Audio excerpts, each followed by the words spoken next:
अस्सलाम वालेकुम स्टूडेंट्स। तो अब हम डिस्कस करेंगे सेट पेंडा math chapter 4 proportion exercise. So here is the first question. P is equal to V square over R. Electric power is related to the voltage V and the resistance R by the formula. If the voltage were halved, how would be the electric power be affected? तो वो basically ये कहना चाह रहा है कि हमारे पास फार्मूला है P is equal to V square over R. अगर हम वोल्टेज को हाफ कर दें तो पावर पे क्या इफेक्ट होगा, फार्मूले पे क्या असर अंदाजी होगी।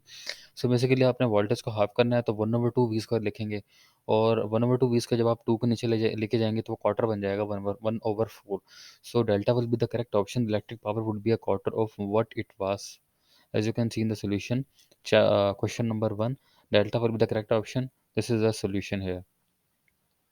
Now moving on to the next MCQ. Julie has a square fence that encloses her garden. She decides to expand her garden by making each side of the fence 10% longer.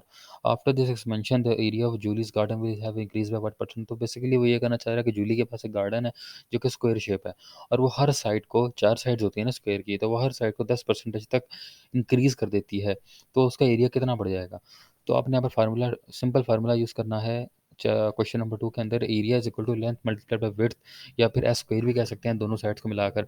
अब चूंकि उसने इंक्रीज बाय किया है उस चीज़ को, तो आप 10% add कर दोगे 1 में। 10% तो को पहले आपने डेसिमल में कन्वर्ट करना है, फिर 1 में ऐड कर देना है।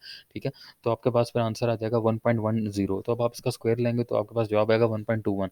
अब चूंकि हमने इंक्रीज बाय किया था, तो हम पॉइंट के आगे वाली रकम देखेंगे, तो 21% will be the correct option, and hence beta will be the correct option. Now moving on to the MCQ number 3. A right circular cone has a base radius of r and a height of h. If the radius is decreased by 20% and the height is increased by 10%, which of the following is the resulting percent change in the volume of the cone? So basically यहाँ पर आपको volume of cone का formula आना चाहिए। Volume of cone का formula होता है 1/3 pi r square h. You have to memorise this formula, 1/3 pi r square h. तो बेसिकली अब वो उसने कहा ये है कि जो रेडियस है 20% तक डिक्रीज होगा, और हाइट इंक्रीज होगी 10% तक। देखिए यहाँ पर इंक्रीज बाय कह रहा है, इंक्रीज टू नहीं कह रहा। तो आपने वही कंडीशन लगानी है कि आपने जो है 1 में से माइनस कर देना है, चूँकि 20% तक जो रेडियस है वो डिक्रीज हुआ है, तो 0.80 आ जाएगा यहाँ पर। ठीक है, चूँकि वो स्क्वायर था इसलिए स्क्वायर में लिख देना इसको। ये बाकी 1/3 और पाई ये जो है वो कॉन्स्टेंट्स हैं, तो वैसे आ जाएंगे। बाकी हाइट जो थी वो 20% तक 10% इंक्रीज हुई थी, तो आप इंक्रीज बाय करके 1.10 लिख देंगे इसको। अब सारों को मल्टीप्लाई करेंगे तो 0.704 आता है। चूंकि आपने 1 में ऐड किया था वो सारी चीज़ें, तो अब आप इसको 1 से माइनस करोगे, चूंकि आपने इंक्रीज बाय किया था। तो इस तरह माइनस करें, हमारे पास आंसर आएगा 0.296%। में इंक्रीज करेंगे तो 29.6 answer. Then delta will be the correct option here. Now अब बात करते हैं क्वेश्चन नंबर 4 की। The area of trapezoid, basically आपको ट्रेपेजॉइड दिया गया, उसका फार्मूला भी दिया गया साथ, 1/2 b1 plus b2 multiplied by h। अगर तो 1/2 bh होता तो ये ट्रायंगल का फार्मूला होता है एरिया का। तो ये एरिया ऑफ ट्रेपेजॉइड का फार्मूला है। वो कह रहा है कि हमारे पास 4 लेंथ दी गई है, अगर length BC and length AD are half, अगर हम BC और AD को हाफ कर दें और हाइट को डबल कर दें तो एरिया ऑफ ट्रेपेजॉइड पे क्या इफेक्ट होगा। तो बेसिकली इस क्वेश्चन को सॉल्व करने का एक सोल्यूशन भी है, एज यू कैन सी ये सोल्यूशन दिया गया पूरा। लेकिन इतनी लंबी चौड़ी सोल्यूशन से बेहतर है मैं आपको कॉमन सेंस से बताता हूँ इसको कैसे सॉल्व किया जाए। आपको सिर्फ इमेजिन करना है कॉमन सेंस से। तो यूं है कि उसने कहा है कि BC और AD को आपने हाफ करना है। ठीक है, ये BC है। ठीक है, ये जो आप देख रहे हैं ये BC लेंथ है और ये है AD लेंथ। ठीक है, तो पहले तो आप रिकॉग्नाइज करें कि BC कौन सी है, AD कौन सी है। ये BC हो गई, ये AD होगी, और वो हाइट की बात कर रहा है तो ये हाइट है। यहाँ पर ये हाइट है, ये BC है और ये AD है। अब वो कह रहा है मैंने BC को और AD को हाफ कर दिया। ठीक है, तो अब आपको पता होना चाहिए जब कोई स्क्वायर होता है ना तो उसकी चारों साइडें बराबर होती हैं। ठीक है, ये स्क्वायर है आपके पास हाइट h का, मतलब ये जो है ये जो हाइट है, ये जो h है, ये BC के बराबर होगा। ठीक है, AD के बराबर नहीं हो सकता, क्योंकि चूंकि आप ये देख सकते हैं कि ये लाइन जो है ये थोड़ा सा ज़्यादा है BC से। ठीक है, तो जो h है वो बिल्कुल एग्जैक्टली BC के बराबर है। ठीक है, अब उसने ये कहा है कि मैंने BC और AD को हाफ कर दिया। ठीक है, अब BC और AD को हाफ करने का मतलब ये है कि BC यहाँ से कट गया। ठीक है, अब ये मतलब यहाँ से आधी, मतलब समझ लें ये पूरी एक लकड़ी है, ठीक है, पूरी की लाइन समझ लें, सॉरी, पूरी की लाइन समझ लें। अब इस लाइन को मैंने हाफ कर दिया, बाकी ये एक हाफ लाइन बच गई, ठीक है। तो हमारे पास एक लाइन हो गई जो कि बच गई है हमारे पास, क्योंकि वो हाफ होगी। अब यहाँ पर एडी को देखिए, पहले इस हिस्से को छोड़ दें, ये जो हिस्सा है जो इजाफी है, इस हिस्से को छोड़ दें। आप सिर्फ इस हिस्से को चेकआउट करें, जो एडी बीसी जितना ही है, एडी का वो हिस्सा जो सिर्फ बीसी जितना ही है, आप उसे सिर्फ देखें, ठीक है। तो अब हम इसको भी हाफ कर देते हैं, तो मतलब हमारे पास दो लाइंस हो गई हैं, ठीक है। एक आधी लाइन इसकी रह गई है, एक आधी लाइन इसकी मिल गई है। अब उसने कहा हमने एच को भी हाफ किया, तो एच को हमने डबल किया, सॉरी, एच को हमने डबल किया। अब डबल का मतलब ये होगा कि यही जो लाइन है ये दोबारा से एक और आ जाए, ठीक है। तो अब आधी लाइन इसकी हमारे पास आ गई थी, बीसी की, ठीक है, और आधी लाइन हमारे पास एडी की आ गई थी। अब वही लाइन हम इस पर लगा देंगे एच पर, तो हमारे हमारे पास जो है एच भी डबल हो गया। बाकी ये जो हमारे पास एक इजाफी हमारे पास ये एरिया खाली रह गया था, ये तो वैसा का वैसा ही है।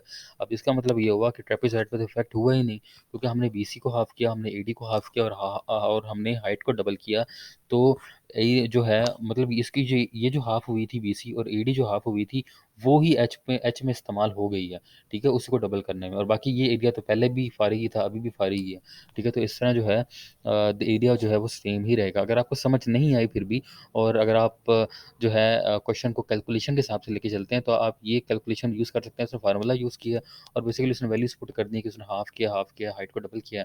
तो उसी तरह आपने सॉल्व करना है, और ये होल्ड करके आपने फिर आंसर निकाल लेना है। लेकिन ये चूंकि वो लेंथी थोड़ा सा बन जाएगा, तो ये मैंने सिर्फ कॉमन सेंस इस्तेमाल किया है कि आपने किस तरह दो लाइंस को काटना है और उसमें जोड़ देना है, ठीक है। तो उसके लिहाज से वही एरिया दोबारा बच जाता है, ठीक है। तो move on to the question number 5। Kelvin has a sphere that is 4 times bigger than the Kelvin as in terms of volume. The radius of Kelvin's sphere is how many times greater in length the radius of Kelvin's sphere rounded to the nearest 100.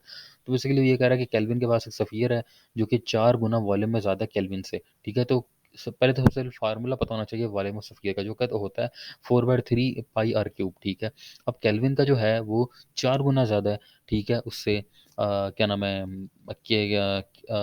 Kevin से, ठीक है। Kelvin का जो volume of sphere है वो 4 गुना ज़्यादा है, Kevin से ज़्यादा है। तो वो कह रहा है कि रेडियस पे क्या इफेक्ट होगा, मतलब केल्विन का रेडियस कितना बड़ा होगा उससे। तो आपने ये याद रखना है कि 4/3 पाई r क्यूब है हमारा, यहाँ पर जो गर्ज है हमें रेडियस से है, ठीक है। तो मतलब कि रेडियस ऑफ केल्विन जो होगा वो होगा 4r क्यूब, और रेडियस ऑफ केविन जो होगा वो होगा सिर्फ r क्यूब। मतलब कि वो 4 जो है जाहिर सी बात है वो ज़्यादा है, ठीक है। अब यहाँ पर आप सोल्यूशन भी देख सकते हैं यहाँ पे, ठीक है। ये इसने सॉल्व किया हुआ है कि चूंकि वो 4 गुना ज़्यादा था, तो इसलिए आपने एक्स की वैल्यू पुट की यहाँ पे। तो आपने एक्स क्यूब जाहिर सी बात है बनता था, तो आप एक्स की वैल्यू सिंपली निकाल लेंगे क्यूब करके, तो आपके 1.59 आंसर बनता है। देन 1.59, और उसने वैसे भी कहा था कि 100 के करीब करीब होना चाहिए, तो 1.60 कहता है वो भी ठीक रहता है, क्योंकि वो उसने करीब करीब लाना है। Then beta will be the correct option. Now moving on to the question number 6। In the triangle above the length of sides, yeah, starting question number 6. In the triangle above, the lengths of sides relate to one another as shown. If a new triangle is created by decreasing as such that the area of the new triangle is 64% of the original area, S must have been decreased by what percentage? So the answer of this question is here. The area of the original triangle is, as you can see, the area of original triangle is half length multiplied by width, और B H और S square. सो उसने जो है और एक formula लगाया सबसे पहले तो 1/2 s² का, ठीक है। तो उसने वही फार्मूला लगाया कि हमने फाइंड ये करना है कि अगर हम क्या कहते हैं कि अगर हम if the new triangle is created, अगर हाँ अगर न्यू ट्रायंगल क्रिएट किया है जो कि 64% जो है उसका ओरिजिनल एरिया से कम होगा, तो एस को कितने परसेंटेज हमने डिक्रीज़ किया है, ठीक है। तो सबसे पहले तो हमने ओरिजिनल फार्मूला लिख लिया यहाँ पर, ठीक है। और एक दूसरे में फिर हमने फाइंड ये करना है कि एस को कितनी परसेंटेज डिक्रीज़ किया है, तो हमने एस के साथ एक एक्स लगाया और उसका स्क्वायर ले लिया, ठीक है। और हमने वही स्ट्रेटेजी अपनाई जो हमने पहले लगा चुके हैं, ए स्क्वायर एक्स स्क्वायर ये होल्ड आ जाएगा। अब जाहिर सी बात है ये होल्ड कब होगा, तो 64% एक्स स्क्वायर को 64% होना चाहिए ना, कि वो जो न्यू एरिया होगा वो ए होल्ड का 64% होगा। तो एक्स स्क्वायर को 64% के बराबर या 0.64 डेसिमल में इसको बराबर करेंगे तो 0.80 बनता है। अब चूंकि हमने इंक्रीज बाय किया था तो हम 1 से माइनस करके निकालेंगे तो 0.20 बनेगा, जो कि 20% बनता है यहाँ पर, ठीक है। अब यहाँ पे क्वेश्चन नंबर 7 और 8 जो है वो रिलेट करते हैं। यहाँ पर फार्मूला दिया गया है L is equal to 4 pi d² b, the total amount of energy emitted, वही बता रहा है बेसिकली ल्यूमिनोसिटी है, और ये 4 पाई तो कांस्टेंट होगा, डी डिस्टेंस है, बी ब्राइटनेस है। अब वो कह रहा है क्वेश्चन नंबर 7 में, ये वन स्टार, अगर एक स्टार है वो 3 टाइम्स अवे है अर्थ से और ट्वाइस एज ब्राइट, ठीक है, the it's luminosity is how many times greater than that of the other, तो इसकी ल्यूमिनोसिटी जो होगी वो कितने टाइम्स ग्रेटर होगी। आपने बेसिकली यहाँ पर सिर्फ वैल्यू पुट करनी है कि वो थ्री टाइम जो है वो ग्रेटर है, तो 3 का स्क्वायर जो है 9 हो जाएगा, ठीक है, और ब्राइटनेस है ट्वाइस है तो 2 भी हो जाएगा, तो 9 2 18 हो जाएगा, then 18 will be the correct option. Hence question number 7 delta will be the correct option, as you can see the solution there. Now moving on to the question number 8 here. Astronomer see two equally bright stars, वो कह रहा है कि astronomer ने दो सितारे देखे, star ए और स्टार बी, ठीक है, जो स्टार ए और स्टार बी थे, लेकिन जो स्टार ए की जो ल्यूमिनोसिटी थी वो 1/9 थी स्टार बी की, मतलब उससे कम थी, ठीक है। तो वो डिस्टेंस का बारे में बता रहा है कि जो डिस्टेंस ऑफ स्टार ए है वो क्या फ्रैक्शन होगी डिस्टेंस बी के स्टार बी के लिहाज से। तो सिंपल आपने बस दोनों की ल्यूमिनोसिटी को कंपेयर करना है, या कुछ हाँ, ये देख सकते हैं यहाँ पर क्वेश्चन नंबर 8 में सॉल्यूशन में, कि लुमिनोसिटी को कंपेयर किया, चूंकि ए जो था उसकी लुमिनोसिटी 1/9 थी, तो 1/9 यहाँ पर आ गया। अब यहाँ पर फार्मूला पुट किया, अब चूंकि हमने स्टार ए का डिस्टेंस फाइंड करना है तो एक्स डी लिख देंगे इसको, बाकी इसको एक्स स्क्वायर को बाहर निकाला, और बाकी ये जो फैक्टर्स हैं आपस में कट आउट हो जाएंगे, ठीक है, तो एक्स स्क्वायर 1/9 आ जाएगा, x equal 1/3, and hence Charlie will be the correct option है।